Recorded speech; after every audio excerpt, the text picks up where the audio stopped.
Oke, waktu Tiga, dan layar kami dua, persilahkan.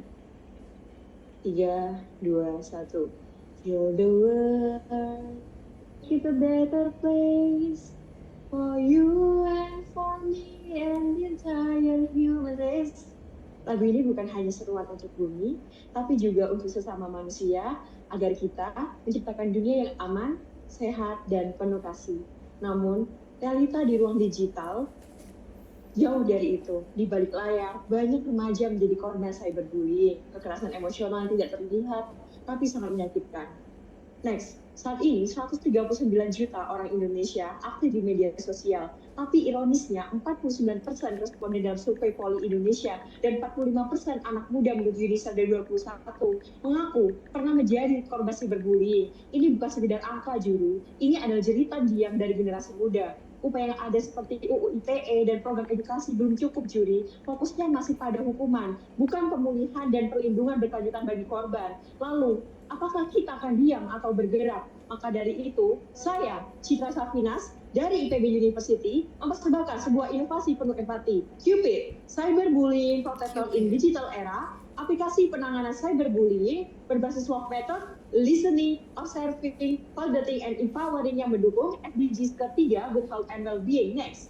Baik, Assalamualaikum warahmatullahi wabarakatuh. Shalom, Om Swastiastu, Namo Buddhaya, salam kebajikan. Selamat pagi Dewan Juri yang terhormat dan panitia yang saya hormati. Next, juri, lalu bagaimana solusi yang kami tawarkan? Jawabannya adalah Cupid, Cyberbully Protector in Digital Era, sebuah aplikasi berbasis empati dan edukasi untuk menjawab maraknya kasus cyberbullying di Indonesia. Cupid bukan hanya tempat untuk melapor, tapi juga ruang perlindungan, pembelajaran, dan pemberdayaan. Yang membuat Cupid unik adalah pendekatan love method, learning optimal via educator, sebuah metode service learning yang tidak hanya mengajarkan, tapi juga menggerakkan. Love method terdiri dari 3 pilar utama. Head, aspek kognitif, pengguna diajak memahami fakta dan dampak cyberbullying. Heart, aspek afektif, menemukan empati melalui konten yang menyentuh. Hand, aspek tindakan, pengguna dilatih untuk bertindak, menolong, melaporkan, dan menjadi agen perubahan. Dengan Cupid, kami ingin mencetak generasi digital yang cerdas, empatik, dan peduli, bukan hanya aman dari cyberbullying, tapi mampu melindungi sesama. Untuk menciptakan solusi digital yang berdampak nyata dalam menangani cyberbullying, aplikasi Cupid tidak hanya dibangun begitu saja. Proses perancangannya melalui tahapan sistematis, juri, dan kolaboratif antara pemerintah dan BUMN. Pertama, kami memulai dari Kementerian Kesehatan dan Kementerian Komunikasi dan Informatika. Kedua lembaga ini berperan dalam merumuskan dan menstandarkan aplikasi Cupid agar sesuai dengan kebijakan nasional dan kebutuhan masyarakat.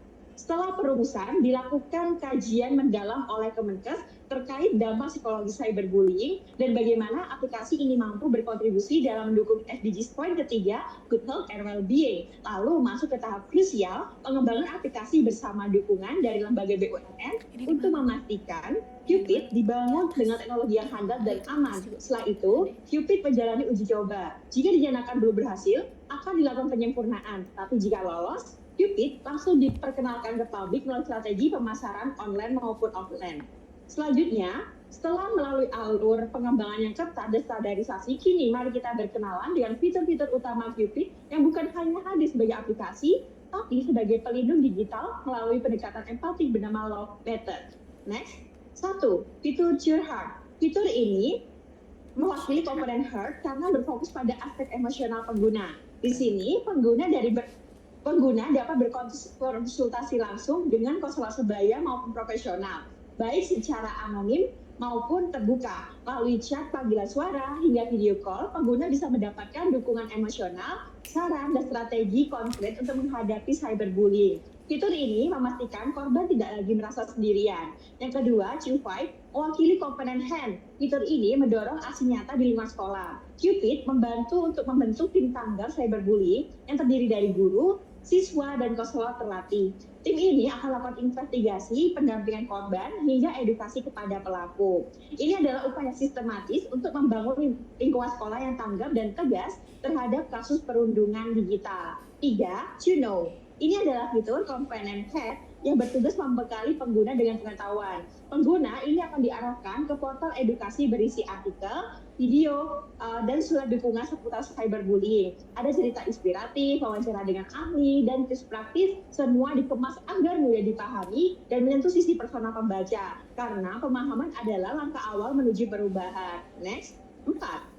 To-learn, masih di komponen hand. To-learn menawarkan kelas online interaktif. Di sini pengguna bisa mengikuti pembelajaran dari ahli psikologi atau konselor, membahas pencegahan cyberbullying serta kesehatan mental. Melalui forum diskusi dan kegiatan kolaboratif, peserta akan belajar sambil berinteraksi dan bertindak, karena pengetahuan tanpa praksi tidak akan berdampak. Dan kelima, ada Choose-Share. Fitur ini adalah bentuk nyata dari aksi kolektif bagian dari komponen hand. Cupid mengajak pengguna menjadi duta anti-bullying, berbagi konten edukatif, dan memimpin kampanye digital. Ini mendorong generasi muda untuk tidak hanya menjadi penonton, tapi pelaku perubahan. Lewat Choose-Share, Cupid membentuk komunitas peduli yang akan menyebarkan semangat anti-cyberbullying. Yang terakhir, Cuedu. Cupid memanfaatkan kekuatan media sosial melalui Cuedu, mengusung gaya konten populer seperti feed, reels, podcast, dan meme edukatif. Cuedu bertujuan untuk menjangkau lebih banyak orang melalui cara yang mereka sukai. Ini adalah cara saya untuk menyisipkan edukasi dalam hiburan dan menjadikan pesan anti-cyberbullying lebih mudah diterima oleh generasi digital. Dengan 6 fitur utama, hadir sebagai aplikasi, tapi sebagai gerakan untuk menciptakan ruang digital yang aman, sehat, dan penuh cinta. Tapi tentu saja sebuah ide yang baik harus diuji secara rasional, juri. Maka selanjutnya, mari kita lihat bagaimana Cupid dianalisis menggunakan metode smart analysis untuk menilai sejauh mana aplikasinya dapat diterapkan secara nyata dan berdampak luas. Next. Pertama, spesifik. Target utama kami adalah Indonesia tanpa cyberbullying di tahun 2030, khususnya di kalangan remaja. Cupid dibangun dalam 3 fase: aplikasi terinstrumentasi, aplikasi terintegrasi dalam kehidupan pengguna, 3, aplikasi terotomasi menjadi bagian dari budaya digital remaja Indonesia.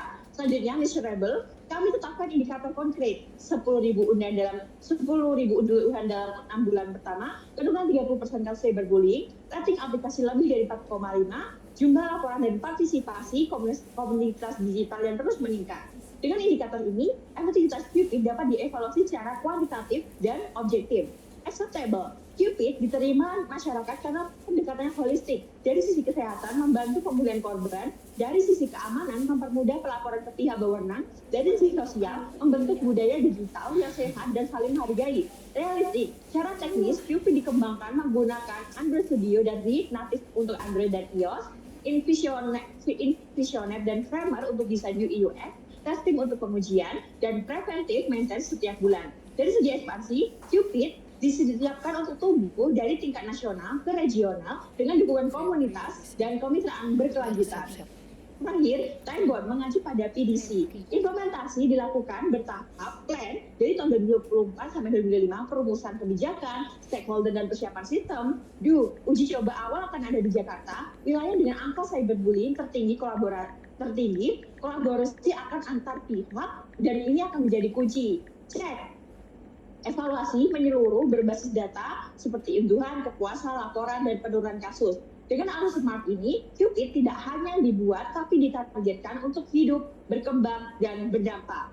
Lalu, next, siapa saja yang terlibat? Pertama, Kementerian Kesehatan berperan dalam perumusan kerjasama dengan institusi kesehatan dan melakukan peresmian aplikasi secara nasional. Kementerian Komunikasi dan Informatika melakukan pengkajian ulang aplikasi Cupid agar sesuai dengan standar nasional, terutama dan perlindungan data. Pemerintah daerah memiliki peran penting dalam sosialisasi penggunaan aplikasi tiap daerah, memastikan Cupid menjangkau hingga akar rumput. Lembaga BUMN bertugas menjalankan tender pembuatan inovasi Cupid sesuai dengan standar yang telah disusun untuk menjamin kualitas dan transparansi. Organisasi kesehatan dan komunitas cyberbullying keduanya berperan aktif dalam mengajak dan memberi arahan kepada masyarakat khususnya remaja untuk mulai menggunakan Cupid sebagai perlindungan dari cyberbullying.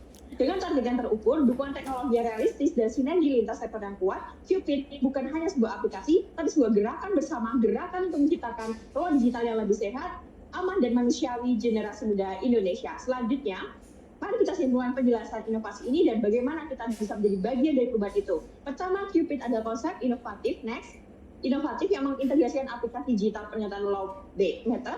Kedua, Cupid hadir bukan sekedar teknologi, tapi perlindungan digital. Yang ketiga, inovasi ini secara langsung mendukung tujuan SDGs ketiga, good health and well-being.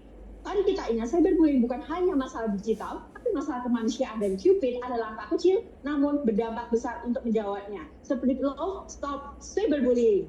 Wassalamualaikum warahmatullahi wabarakatuh. Terima kasih. Waalaikumsalam warahmatullahi wabarakatuh. Terima kasih kepada finalis